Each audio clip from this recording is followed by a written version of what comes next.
ଆପଣ ମୋତେ କଥା ଦେଲେ କହନ୍ତି ରଘୁକୁଳ ବାଣୀ କଥା ଦେଲେ ତାକୁ ସେ କଥା କେବେ ଅନ୍ୟଥା ହେବ ନାହିଁ। କିନ୍ତୁ ଆପଣ କ'ଣ କଲେ ମୋତେ ତ ସହାୟତା କରିପାରିଲେ ନାହିଁ। ନାରେ ବନ୍ଧୁ ମୋତେ ଭୁଲ ବୁଝ ନାହିଁ, ମୁଁ କେମିତି କରିବି? ତମେ ଦି ଭାଇ ଯାକ ଦେଖିବାକୁ ପୁରା ଏକା ଭଳିଆ ରେଜେବଲାନ୍ସ। ବାଳି ସୁଧରିବ ଜାଣିପାରିବେନି କିଏ ବାଳି କିଏ ସୁଧରିବ, ପୁରା ଏକା ଭଳିଆ। ତେଣୁ ମୁଁ ଯେତେବେଳେ ସ୍ୱର ମାରିବାକୁ ଚାହୁଁଛି ଦେଖିଲା ବେଳକୁ ଜାଣିପାରୁନି, ମୁଁ କନଫ୍ୟୁଜନରେ ପଡ଼ିଯାଉଛି କିଏ ବାଳି ଏବଂ କିଏ ସୁଧରିବ। ସେତିକି ବେଳେ କହିଲେ ବାବୁରେ ଲକ୍ଷ୍ମଣ ଗୋଟେ ଫୁଲହାର ଘିନି ଆସ। ଗୋଟେ ଫୁଲହାର ଆଣିଲେ ଏବଂ ସୁଗ୍ରୀବଙ୍କ ଗଳାରେ ପକେଇଲେ।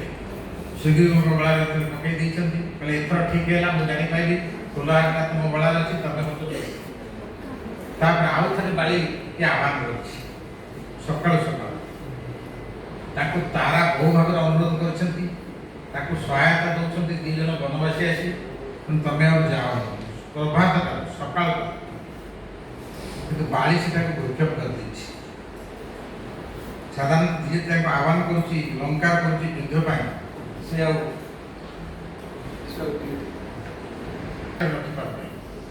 ସେ ଚାହୁଁଛି ବର୍ତ୍ତମାନ ତାକୁ ପ୍ରଭାତରୁ ବାଳି ଆସି ଯୁଦ୍ଧ କରିଛି ସୁଗ୍ରୀବ ସାଙ୍ଗରେ। ଯେତେବେଳେ ଘମାଘୋଟ ଯୁଦ୍ଧ ଚାଲିଛି, ରଘୁବୀର ରାମଚନ୍ଦ୍ର ଶାଳ ଗଛ ମୂଳେ ଲୁଚିକି ଥିଲେ। ଗୋଟେ ସ୍ୱର ପାଠ କରିଦେଲେ। ସ୍ୱର ଯାଇ ବାଜିଲା କେଉଁଠି ନା ବାଳି ଦେଲେ। ମୁଁ ଏଇଠି ଗୋଟେ କହିଦେଉଛି, ଇଂରାଜୀରେ ତାକୁ କୁହନ୍ତି ଆଇରନିକାଲ। ମଲ୍ଲିକ ଗଲେଣି ହେରି, ତାକୁ ଇଂରାଜୀରେ କୁହନ୍ତି ଆଇରନିକାଲ ବା ଓଡ଼ିଆରେ କହିଲେ ଶ୍ଲେଷ। ଶ୍ଲେଷ ଇଏ ଶ୍ଲେଷ। ବାଳି ବୋଇଲା ତୁ ଦାସର ଠିକି, ବାଳି ବୋଇଲା ତୁ ଦାସର ଠିକି, ବୃଦ୍ଧ ବାନର ବଧି ଠିକି। ଅନେକଲା ବାଲି କହିଲା ଇଏ ସ୍ୱର ମୋତେ ଲୁଚିକି କିଏ ମାଇଲା? ସାଧାରଣ ମୋତେ ସ୍ୱର ମାରିପାରିବନି। ଏ ରାବଣ ଯୋଉ ଏଡ଼େ ବଡ଼ ବୀର କହୁଛ ତ୍ରିପୁର ବିଜୟୀ, ମୁଁ ତାକୁ ପୁରା କାଠରେ ଜାକିକି ମୋର ସାଧ୍ୟକର୍ମ ସମାପନ କରିଥିଲି। ରାବଣ କ'ଣ ଏଡ଼େ ବଡ଼ ବୀର? ତାହେଲେ ମୋତେ ଲୁଚିକି କିଏ ମାଇଲା? ତା ମନକୁ ଆସିଗଲା। କହିଲା ଆରେ ତୁ ଦାଶରଥୀ, ଦଶରଥ ସେ ଅପତ୍ୟ ଦାଶରଥ। ଦଶରଥ ପୁଅ। ଦେଖନ୍ତୁ ଭଞ୍ଜ କେମିତି ଶବ୍ଦ ମାପି ଚିପି ଚୟନ କରିଛି। ବାଳି ବୋଇଲା ତୁ ଦାଶରଥୀ କି, ଆରେ ତୁ ଦାଶରଥୀ ଯାହା ବାପା ଶନି ଗୋଟାଏ ଛୋଟା ଗ୍ରହ, ତାକୁ ଜିଣିଛି ବୋଲି ଡିଣ୍ଡିମ ଫୁଟିଛି। ରାଣୀ ଅନ୍ତପୁରେ ଯାଇକି ତାଙ୍କ ଗହଣରେ ଲୁଚିଛି, ସେ ତାରି ପୁଅ। ତୁ ତାରି ପୁଅ ନ ହେଇଥିଲେ ତୁ ମୋତେ ଲୁଚିକି ପାରିଥାନ୍ତୁ? ଆମ ଶୁଭଶ୍ରୀ ଯଦି ଗୋଟେ କିଛି ଭୁଲ କାମ କରିଦେଇଛନ୍ତି, ଆମେ କ'ଣ କରିବୁ? ସେ ଅମଙ୍ଗଳଙ୍କର ଝିଅ ଆଉ ସେ ସେମିତି କରିଥିବ। କିନ୍ତୁ ଯଦି ଭଲ କାମ କରିଛି ସେ କଥା କହୁନ। ପ୍ରଫେସର ବାସୁଦେବ ସାହୁଙ୍କ ଝିଅ, ସେ ଗୋଟେ ସାଧାରଣ ଲୋକ ଝିଅ। ଏଡ଼େ ବଡ଼ ପ୍ରଫେସର, ତାଙ୍କ ଝିଅ, ସେ ନିଶ୍ଚୟ କିଛି ଭଲ କାମ କରିଥିବ। ବାଳି ବୋଇଲା ତୁ ଦାଶରଥୀ କି, ବୃଦ୍ଧ ବାନର ବଧି ଠିକି। କ'ଣ ପାଇଲୁ ଯଶ? ମୁଁ ଗୋଟେ ବୃଦ୍ଧ ବୁଢ଼ାଟା, ପୁଣି ଗୋଟେ ମାଙ୍କଡ଼, ତୁ ମୋତେ ଲୁଚିକି ମାରିବୁ? କ'ଣ ପାଇଁ?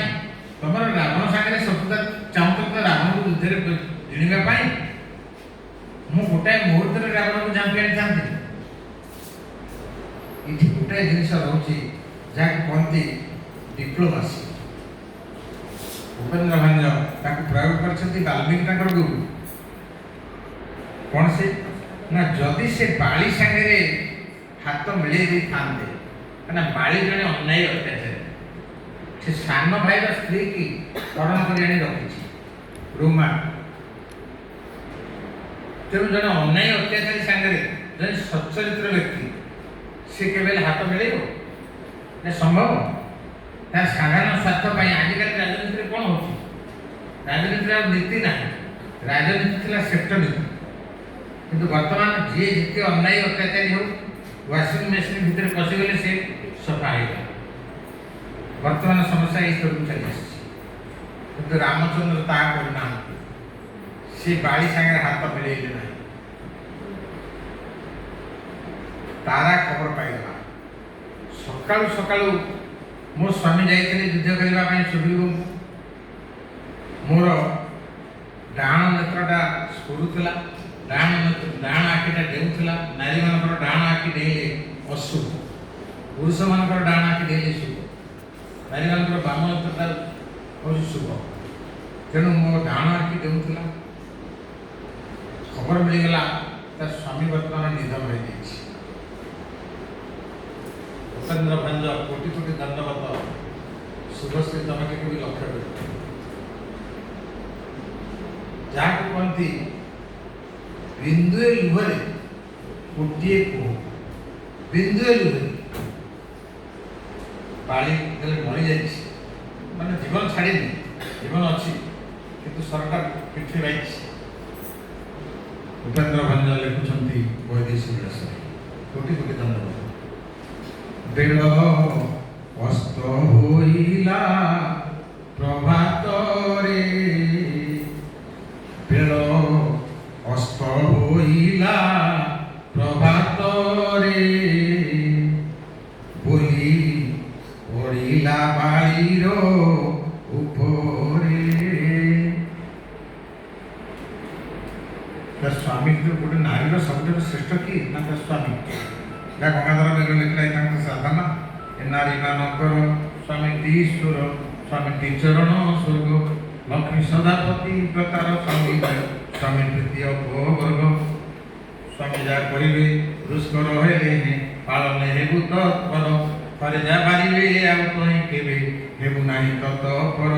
ସ୍ୱାମୀ ଦୋଷ ରୋଷ ଜନ୍ମାଇବାକୁ ଯେ ବନିବ ଆସି ଯେ ନାରୀ, ତା କଥା ବିଷମ ବିଷମଣି ଥିବୁ ସେ କାତର ଗାରି। ଇଏ ହେଉଛି ପ୍ରଣୟ। ତେଣୁ ତାରା ଆଉ ନିଜକୁ ଆୟତ୍ତ ରଖିପାରିଲେ ନାହିଁ।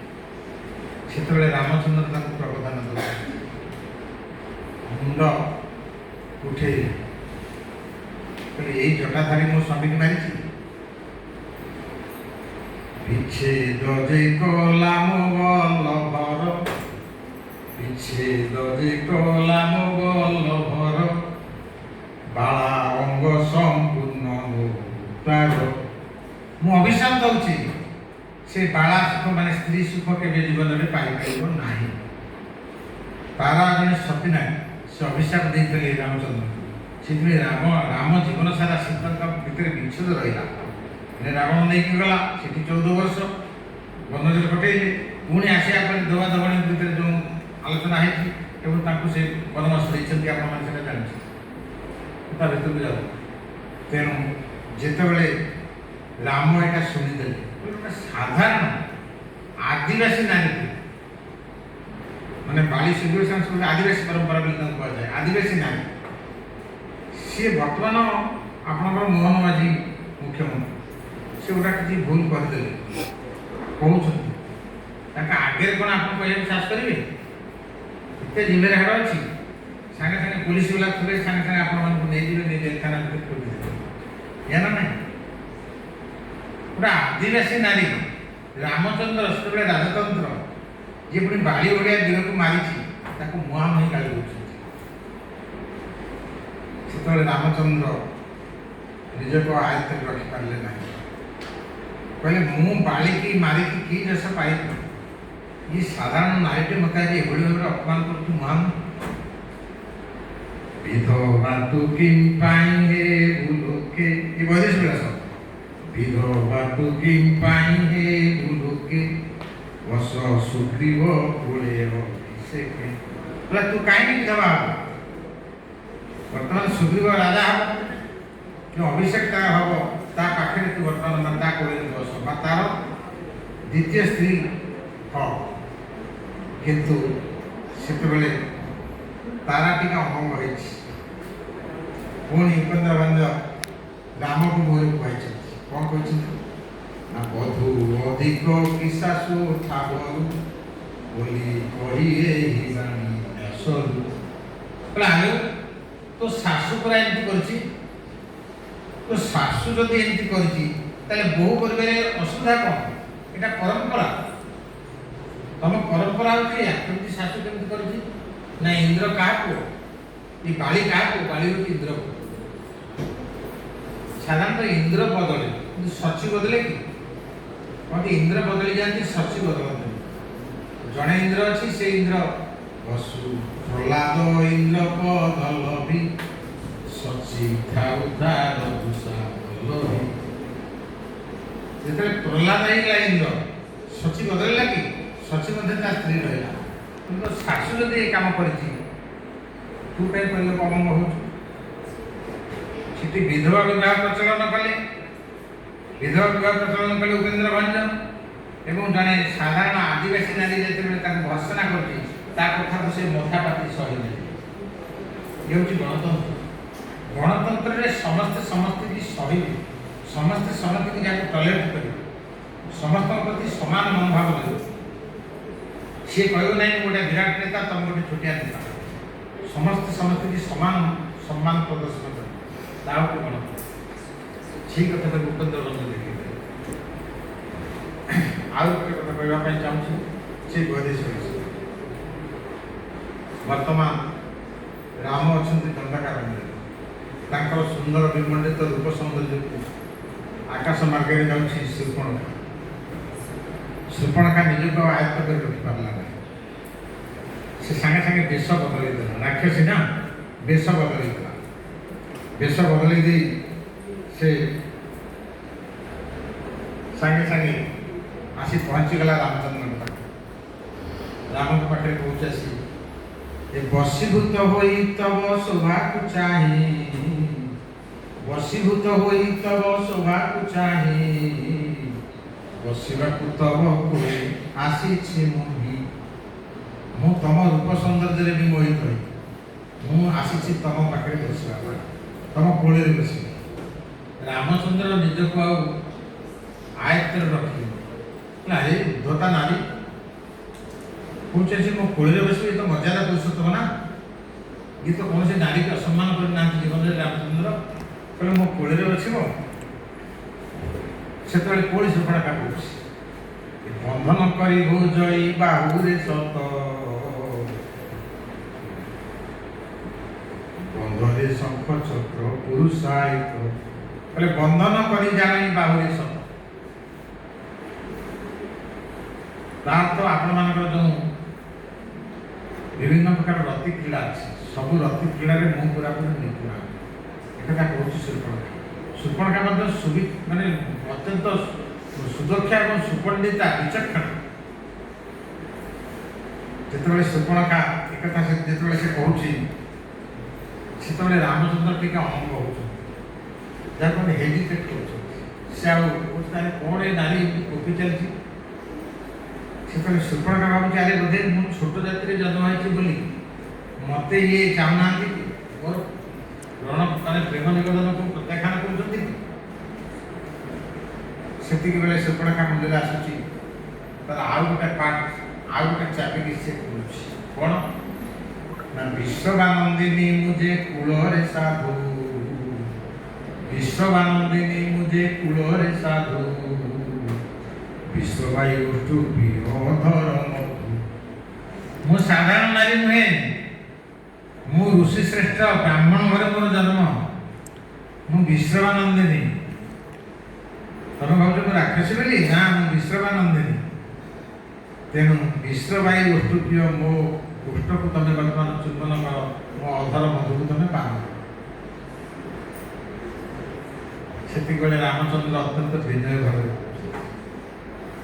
ବୋଇଲେ ରଘୁନନ୍ଦନ ରେ ରାମା ବୋର, हे नारी श्रेष्ठा, बोइले रघुनंदन रे रामा मोर, व्रत आचरण एक पत्नी मोर। उपेन्द्र भंज से जड़े कवि होती त्रिकालदर्शी। से जो स्वप्न से देखी कहले एक पत्नी व्रत, गोटाए नारी सन्तुष्ट हो, ताले समाज में ये विशृंखला व्यभिचार सृष्टि हो। एक पत्नी व्रत उपेन्द्र भंज विश्वास करते कहले हे नारी श्रेष्ठा, मु तुम प्रेम को प्रत्याख्यान करुँच। कहले तमें जदि मोर प्रेम को स्वीकार कर मोर पानी ग्रहण कर तुम साधारण हेबनी। तुम जान मुझे विश्ववानंदिनी से मो भाई तुम किए जान से समस्त प्रकार पावर यूज कर 12 बेली पुरे भाता मोर सुदर ବାର ବେନି ପୁରେ ଭ୍ରାତା ମୋର ସୋଦର ବାରଟା ପାଇ ହୋଇବେ ହର ସବର। ବାର ବେନି, ବାର ମାନେ ବାର, ବେନି ମାନେ ଦୁଇ, ବାର ବ ଅକ୍ଷରରେ ଲେଖିଲେ ନା ଉପେନ୍ଦ୍ର ଭଞ୍ଜ ବୈଦେଶିକ ବିଳାସ ଲେଖିଛନ୍ତି ବ ଅକ୍ଷରରେ, ବାର ସାଙ୍ଗରେ ଦୁଇ ମିଶିଲେ କ'ଣ ହେଲା 14। ये 14 ଭୁବନରେ ମୋ ଭାଇ ହେଉଛି ସବୁଠୁ ଶ୍ରେଷ୍ଠ। ବାର ବେନି ପୁରେ ଭ୍ରାତା ମୋର ସୋଦର ବାରଟା ପାଇ ହୋଇବେ, ସେଥିରେ ଖବରଟା ତାଙ୍କୁ ମିଳିଯିବ ଯେ ମୋ ଭଉଣୀ ରାଘବ ଶ୍ରେଷ୍ଠ ଶ୍ରୀରାମଚନ୍ଦ୍ରଙ୍କ ବାଣୀ ଗ୍ରହଣ କରିଛି। ତାଙ୍କଠୁ ଭଳି ଆଉ କିଏ ଏତେ ଉଲ୍ଲସିତ? ବିରଞ୍ଚି ଲେଖିଛି ଭଲ ପଟେ ତୁମର। ଉପେନ୍ଦ୍ର ଭଞ୍ଜ ଯାହାକୁ କହନ୍ତି ସଂସ୍କୃତ ଶବ୍ଦ ସହିତ ଦେଶଜ ଯେଉଁ କଥିତ ଭାଷା ସବୁ ଅଛି ତାର କେମିତି ପ୍ରୟୋଗ କରିଛନ୍ତି। ବିରଞ୍ଚି ଲେଖିଛି ଭଲ ପଟେ ତୁମର ବିରଚିବ ନନ୍ଦନ ବନରେ ବିହାର। ତମେ ଲଙ୍କା କଟକରେ ସୁବର୍ଣ୍ଣ ଲଙ୍କାରେ ତମେ ବିହାର କରିବ। ବିରଞ୍ଚି, ବିରଞ୍ଚି ମାନେ ବ୍ରହ୍ମା, ଏଠି ବିରଚି, ବିରଞ୍ଚି ବିରଚି। ବିରଞ୍ଚି ଲେଖିଛି ଭଲ ପଟେ ତୁମର ବିରଚିବ ନନ୍ଦନ ବନରେ ବିହାର। ତମେ ମୋର ତ ଦେଖୁଛ କେତେ ସୌନ୍ଦର୍ଯ୍ୟ ମୋର, ସେ ତ ନିଜ ରୂପରେ ଯାଇଛି ନା, ଆଉ ନାରୀ ତ ମାନେ ସାଙ୍ଗେ ସାଙ୍ଗେ ତା ରୂପ ବଦଳେଇ ଦିଏ, ସେ ତ ରାକ୍ଷସୀ। କ'ଣ କୋଉ ଭଳିଆ ତମେ ଐଶ୍ୱର୍ଯ୍ୟା ରାୟ ଭଳିଆ ହେବାକୁ ଚାହୁଁଛ? ମୁଁ ସାଙ୍ଗେ ସାଙ୍ଗେ ହେଇଯିବି ଯେଉଁ ନାରୀ ତମେ ଚାହିଁବ। ବିନୋଦ ଯେଉଁ ରାମାରେ କରିବ ମତି, ବିନୋଦ ଯେଉଁ ରାମାରେ କରିବ ମତି, ବିନୟନ ଧରିବି ମୁଁ ସେହି ମୂର୍ତ୍ତି। ତା ତ ତମେ ଯେଉଁ ରାମା ଯେଉଁ ଭଳି ସ୍ତ୍ରୀ ଚାହିଁବ ମୁଁ ସାଙ୍ଗେ ସାଙ୍ଗେ ସେ ରୂପ ଧାରଣ କରିବି। ଉପେନ୍ଦ୍ର ଭଞ୍ଜ ଏବଂ ରାମଚନ୍ଦ୍ର ସବୁ ଶୁଣିଛନ୍ତି, ଶେଷକୁ ସେ ଗୋଟିଏ ପଦ କହିଛନ୍ତି, କହିଲେ ହେ ନାରୀ ଶ୍ରେଷ୍ଠା, ମୁଁ ତୁମର କଥାକୁ ପ୍ରତ୍ୟାଖ୍ୟାନ କରୁଛି। ମୁଁ ଜାଣିଛି ଗଙ୍ଗାଜଳ ବିଷ୍ଣୁପଦୀ ଜଳ କେଡ଼େ ନିର୍ମଳ ଯୋଷା। ବିଷ୍ଣୁପଦୀ ମାନେ ଗଙ୍ଗା, ଗଙ୍ଗା ଜଳ ବହୁତ ନିର୍ମଳ, ଗଙ୍ଗା ଜଳ ପବିତ୍ର। ସେଥିପାଇଁ ଆମେ ଯେତେବେଳେ ଏଲାହାବାଦ ଯାଉଛୁ ବା ବାରାଣାସୀ ଯାଉଛୁ କିଛି ବୋତଲରେ କିଛି ପାଣି ଆଣିକି ରଖୁଛୁ, କାହିଁକିନା ଗଙ୍ଗା ଜଳ ବୋଲି ସିଞ୍ଚନ କରୁ। ଅବଶ୍ୟ ଯଦିଓ ଗଙ୍ଗା ବର୍ତ୍ତମାନ ପ୍ରଦୂଷିତ ହେଇଗଲା। ବିଷ୍ଣୁପଦୀ ଜଳ କେଡ଼େ ନିର୍ମଳ ଯୋଷା, ବାରିଦ ଆବିଳ ଜଳେ, ବାରିଦ ଆବିଳ ଜଳେ ଚାତକ ଆଶା। କିନ୍ତୁ ବିଷ୍ଣୁପଦୀ ଜଳକୁ ମୁଁ ପ୍ରତ୍ୟାଖ୍ୟାନ କରୁଛି। ମୋ ସ୍ତ୍ରୀ ହେଉଛି ବାରିଦ ଆବିଳ ଜଳ। ବାରିଦ ମାନେ ଆକାଶରେ ମେଘ ବୃଷ୍ଟି ହୁଏ। ବାରିଦ ଆବିଳ ଜଳେ ଚାତକ କେବେ ହେଲେ କୌଣସି ପାଣି ଦେଲେ ଆପଣ ସିନା ମିନେରାଲ ୱାଟର ଦେଇଛନ୍ତି, ଚାତକ ପିଇବେନି। ଚାତକ କ'ଣ ନା ବର୍ଷା ସମୟରେ ଯେଉଁ ପାଣି ଆସେ ସେ ବର୍ଷା ପାଣିରେ ଚାତକର ଆଶା। ତେଣୁ ହେ ନାରୀ ଶ୍ରେଷ୍ଠା, ମୁଁ ଚାହୁଁଛି ଯେ ମୋ ସ୍ତ୍ରୀ ବ୍ୟତୀତ ମୁଁ ଆଉ କାହାକୁ ଆଡ଼ ଆଖିରେ ଅନେଇବି ନାହିଁ। ଉପେନ୍ଦ୍ର ଭଞ୍ଜ ସେ ଯେଉଁଭଳି ଭାବରେ ଜଣେ ଯାହାକୁ କୁହନ୍ତି ଇଂରାଜୀରେ ଇମାକୁଲେଟ୍ ପର୍ସନାଲିଟି, ନିଷ୍କଳଙ୍କ ବ୍ୟକ୍ତିତ୍ୱ, ରାମଚନ୍ଦ୍ର ସେଇ ନିଷ୍କଳଙ୍କ ବ୍ୟକ୍ତିତ୍ୱ ଭାବରେ ତାଙ୍କୁ ପ୍ରତିପାଦନ କରିଛନ୍ତି। ଆଉ ଗୋଟିଏ କଥା କହିବି ତୁମକୁ ବୁଝାଏ, କାହିଁକି ନା ଟିକେ ଭାଷଣ ବେଳେ ଟିକେ ଖାଦ୍ୟପେୟ ରହିଗଲେ ପିଲାମାନେ ଟିକେ ଡିଷ୍ଟର୍ବ ହେଇଯାଏ। ଆମେ ଯେତେବେଳେ କହୁ ମାନେ ଏକ୍ସଟେଣ୍ଡ ପରେ ଘଣ୍ଟା ଘଣ୍ଟା ଧରି କହୁ, ଶେଷରେ ଗୋଟିଏ କଥା କହିବାକୁ ଚାହୁଁଛି। ଉପେନ୍ଦ୍ର ଭଞ୍ଜ